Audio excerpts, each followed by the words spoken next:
एक गांव में एक हरिहर नाम का एक व्यक्ति रहता था। हरिहर के पत्नी को मरे हुए पूरे 2 साल गुजर चुके थे। हरिहर एक मनचला किस्म का व्यक्ति था। हरिहर के गांव में एक मसाज पार्लर था जहां पे एक रिया नाम की लड़की काम किया करती थी। एक दिन हरिहर उसी मसाज पार्लर में आता है और आकर बोलता है, अच्छा, तो इस पार्लर की मैडम आप ही हैं जो अपने हाथों से पूरे गांव वालों के अंदर जादू भर रखा है। जी सर, मैं ही हूँ। बताइए आप कौन सा मसाज लेना चाहेंगे। मैडम जी, मुझे तो ऐसा मसाज चाहिए जो पूरे वर्ल्ड में किसी ने ना कराई हो। क्या ऐसा मसाज है आपके पास? आप चिंता मत कीजिए, आपको पूरा संतुष्ट करके भेजा जाएगा। इस बात को जब हरिहर सुनता है तो उसके मन में लावा फूटने लगता है और हरिहर बोलता है, तो मैडम जी एक काम करिए, सबसे पहले मुझे वो वाला मसाज दीजिए जो 2 साल से मैं नहीं करवा पाया हूँ। माफ़ करिएगा, आप 2 साल में कौन सा मसाज नहीं करा पाए हैं?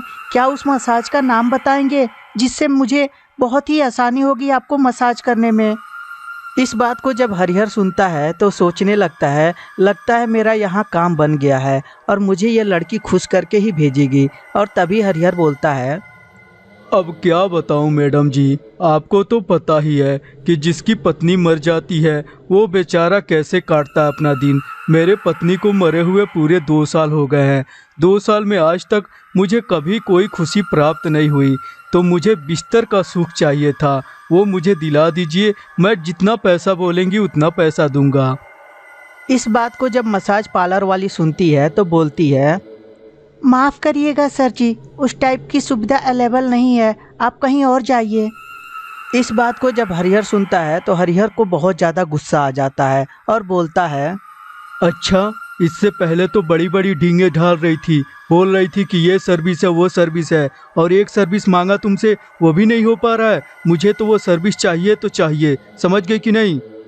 ओए मिस्टर, तुम्हारा दिमाग खराब है? तुम यहाँ से निकलते हो या धक्के मार के तुम्हें बाहर निकालूं? धक्के मारने वाली बात सुनकर हरिहर और ज़्यादा क्रोधित हो जाता है और हरिहर, लगता है तुम मेरा नाम नहीं जानती हो। मेरा नाम हरिहर है, हरिहर। आज तक मुझे जो भी चीज़ पसंद आ गया है वो मेरी हो गई है, और तुम भी, समझी कि नहीं? और यह बोलकर हरिहर उसे अपने बाहों में पकड़ लेता है और उसके साथ जोर ज़बरदस्ती करने लगता है। जोर ज़बरदस्ती करने के बाद हरिहर उसका गला दाबकर उसे वहीं मार देता है। मारने के बाद वो अपने घर चला आता है।